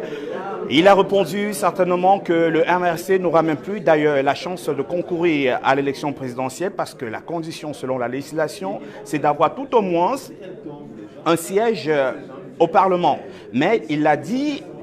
Et cela a d'ailleurs suscité l'applaudissement des membres du parti qui étaient là, ainsi que d'autres invités. Il l'a quand même rassuré en disant qu'il sait exactement là où il va, il sait exactement quel est l'objectif qu'il a fixé. Il a dit, on ne sait pas, peut-être que l'élection, le double scrutin sera annulé d'ici en 2, 3, 4, voire 6 mois. Donc, mesdames et messieurs, nous vous remercions une fois de plus pour votre abonnement à notre page web média. Nous vous donnons rendez-vous dans la même ville, certainement à la même heure. Ce sera à la place de la République pour ce grand meeting de remerciement de la diaspora camerounaise. Ce sera un moment aussi fort d'émotion. L'autre côté que je voudrais aussi échanger, partager avec vous, c'est cette question de notre confrère Rigoff qui a posé la question au président du mouvement pour la renaissance du Cameroun, à savoir qu'est-ce qu'il dit en fait de tous ces activistes qui se prononcent, qui parlent en son nom, qui ont des effigies et autres. Nous pensons à tous ces activistes, Mouvement Corps, Kamto Ourien et tous les autres. Et le président Kamto a été tout à fait clair. Il a rappelé quand même que quand il était jeune étudiant, il avait dans sa chambre le portrait de Che Guevara et le portrait de Cheikh Anta Diop.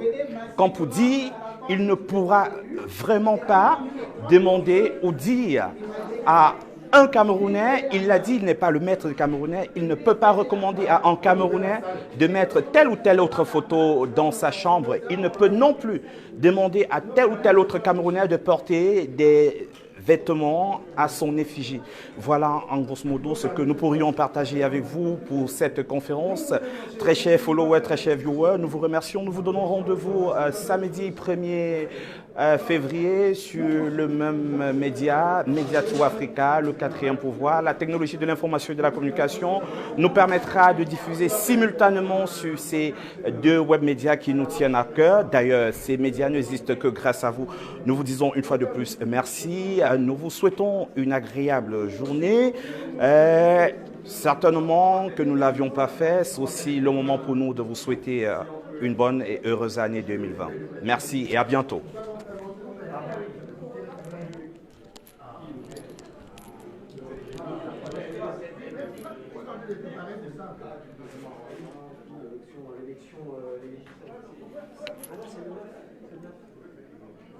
T'as regardé, c'est pas ça? Non, c'est pas ça. Et On cherche un micro-cravate, vous l'avez pas vu? On en avait... Ah, il y en a deux là. Oui, c'est le mien là. Il y en avait un deuxième à côté du vôtre. Non, mais il n'est pas comme ça. Est-ce que vous avez regardé dans sa veste? Moi, j'ai cette interview pour la C'est que l'AFP. Et éventuellement, il faut. On va essayer de mettre les pièces assises.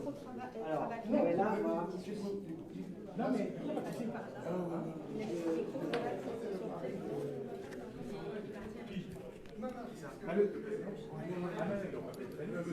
Mais si on va cocher, il a peut-être enlevé. Alors, qu'est-ce qu'on fait de la disposition? Il faut. On va le mettre à. Oui, là, c'est mieux. Oui, là,